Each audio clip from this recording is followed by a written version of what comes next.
उसी समाज की पैदाइश हूं, उसी समाज के दबाव मुझ पर भी काम करते हैं। और ये रिसर्च मैंने संयोग से अपने बच्चे के प्राथमिक शिक्षा के बाद पढ़ी, पहले पढ़ी होती तब भी मैं क्या करता, दिल्ली में आपको एक भी अच्छा स्कूल मिलेगा ही नहीं जो मातृभाषा में पढ़ाता हो। एक ऐसा माहौल है, मुझे दया आती है उन बच्चों पर। वो घर में जब 9-10 महीने के होते हैं या 3 साल के जब होते हैं तब वो स्कूल जाना शुरू करते हैं। 2.5 साल का बच्चा अपनी भाषा में कॉम्प्लेक्स सेंटेंसेस बनाना सीख जाता है अपने आप, बिना एक शब्द भी पढ़े लिखे। आप घरों में देखिए छोटे बच्चों को, अच्छे से वाक्य बोलेंगे। और 2.5 साल का बच्चा तो नए वाक्य बनाने लगता है, वो भी जटिल वाक्य, सरल वाक्य नहीं। उस बच्चे की इतनी गहरी पकड़ एक भाषा में हो चुकी है, एक भी दिन स्कूल नहीं गया है।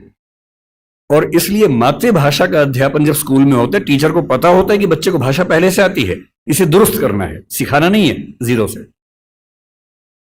और वो बच्चा बड़े अच्छे मूड से स्कूल गया, उसे मम्मी को टाटा किया, स्कूल जाके पता लगा टाटा नहीं बोलना, बाय बोलना है। उसकी दुनिया खिसक जाती है उसके पैर के नीचे से। वहां उसे पता लगता है कि भिंडी नहीं है, ये लेडी फिंगर है। तुम जो लाए हो वो आलू नहीं है, पोटैटो है।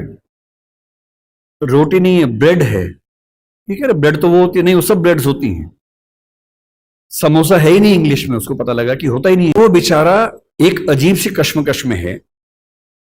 उसे अपनी भाषा में सीखना था कि जीरो क्या होता है, संख्या क्या होती है, एक क्या होता है।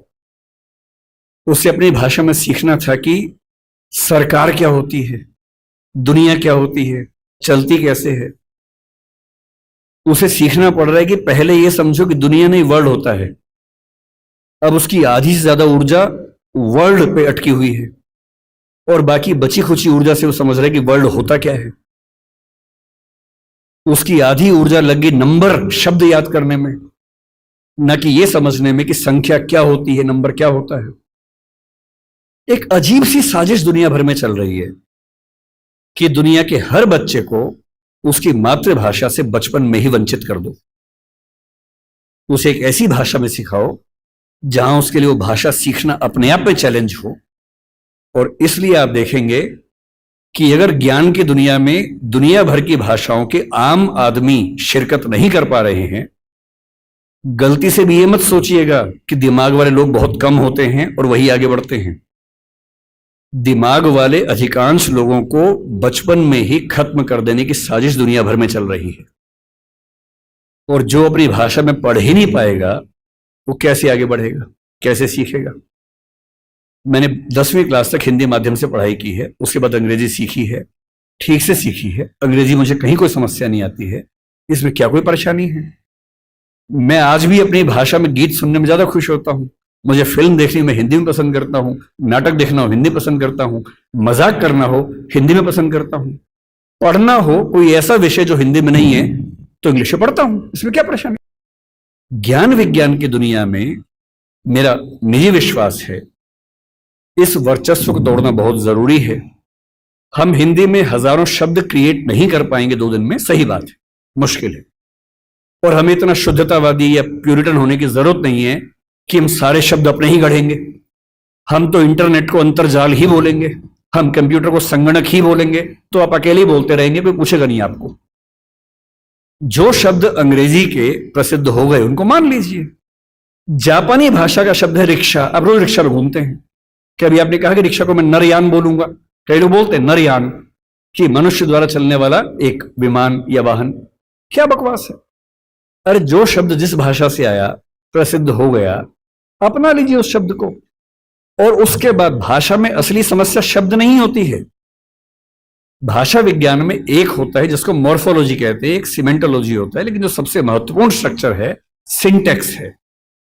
सिंटेक्स का मतलब है वाक्य का निर्माण कैसे होता है, शब्दों का क्रम कैसे तय होता है। किसी नई भाषा को सीखने में सबसे बड़ी मुश्किल आती है सिंटेक्स सीखने में। आप हिंदी भाषा के सिंटेक्स में अंग्रेजी के शब्दों को शामिल कर लेंगे, रत्ती भर समस्या नहीं आएगी। और इसलिए जिसको हम कहते हैं कि अंग्रेजी माध्यम है और हिंदी माध्यम है, कहने की बातें हैं। मैं अंग्रेजी माध्यम में बच्चों को खूब पढ़ाता हूं, 8-8 घंटे दिन में पढ़ाता हूं। और वहां भी देखता हूं कि जैसे कोई मुश्किल कंसेप्ट आता है, जब तक अंग्रेजी में पढ़ाने के बाद हिंदी में भी ना समझा दूं, उनके चेहरे पर 12 बजे रहते हैं। क्योंकि वो हिंदी भाषी समाज के बचपन से लगातार हिंदी बोलने समझने वाले और अंग्रेजी माध्यम लेके एक ज्ञान की भाषा के तौर पर अंग्रेजी पढ़ने वाले व्यक्ति हैं। हंसी मजाक हिंदी में हो तो ठाके मार के हंसते हैं, इंग्लिश में हो एक आध हंसता है, बाकी इसलिए हंसते हैं कि हंसने की बात थी तो हम भी हंस लेते हैं। नहीं बात बनती। मन की भाषा, आत्मा की भाषा अलग भाषा होती है, ज्ञान की भाषा अलग भाषा होती है, इसमें कहां कोई दिक्कत है।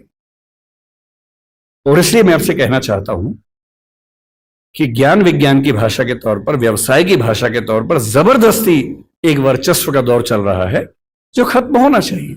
मुझे खुशी है कि हमारी वर्तमान सरकार इस मामले में, मैं किसी राजनीतिक दल से ताल्लुक नहीं रखता हूं, मुझे ना सरकार का समर्थक माना जाए ना विरोधी माना जाए, क्योंकि मैं सच में दूरी बना के रखता हूं, बहुत दूर बना के रखता हूं। मैं मुद्दों पर तारीफ करता हूं, मुद्दों पर आलोचना करता हूं। भाषा के मामले में वर्तमान सरकार बेहतर काम कर रही है, ये सही बात है। कई स्तरों पर हमने देखा है। मेडिकल साइंस मध्य प्रदेश से शुरू हुआ, एक ही साल में एमपी में, यूपी में, उत्तराखंड में शुरू भी हो गया। और मैं कई साल से सोचता था कि मेडिकल साइंस में ऐसा क्या है जो हिंदी में नहीं पढ़ सकता। डॉक्टर बन के आम आदमी का इलाज करना है। भारत के आम आदमी की हालत क्या है? डॉक्टर के पास जाता है, उसको एक वाक्य समझ में नहीं आता है। डॉक्टर 4 लाइन इंग्लिश की बोलता है, कुछ मुश्किल शब्द बोलता है, तो वो मान लेता है कि ज्ञानी आदमी है, ठीक बोल रहा होगा। उसे अपनी हेल्थ के बारे में एक वाक्य ठीक से समझ में नहीं आता है। किसी विकसित देश में चले जाइए, डॉक्टर की जिम्मेदारी होती है कि जब तक मरीज सारी बातों को ठीक से न समझ ले तब तक इलाज शुरू नहीं कर सकता है।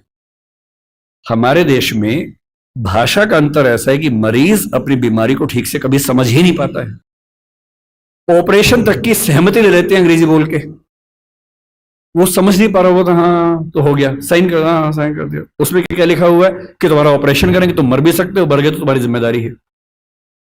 पता ही नहीं उस बेचारे को। क्यों भारत का हर डॉक्टर, तमिलनाडु का डॉक्टर तमिल में क्यों ना बात करे पेशेंट के साथ, कर्नाटक का डॉक्टर कन्नड़ में बात करे, हिंदी का डॉक्टर हिंदी में बात करे, और अंग्रेजी मातृभाषा वाले जो 2,70,000 लोग हैं उनके लिए कुछ डॉक्टर इंग्लिश वाले रख लीजिए। डॉक्टर की भाषा तो समाज की भाषा होनी चाहिए, यही कानून के साथ है। हमारी जुडिशरी इतना जबरदस्त जुडिशियल फ्रीडम, जुडिशियल इंडिपेंडेंस, संविधान का मूल ढांचा है, सब बातें बढ़िया है। और जिस देश की आबादी में 2,70,000 लोग अंग्रेजी मातृभाषा वाले हों, उस देश का सुप्रीम कोर्ट सारे निर्णय अंग्रेजी में ही देगा, ये कहां का लोकतंत्र है?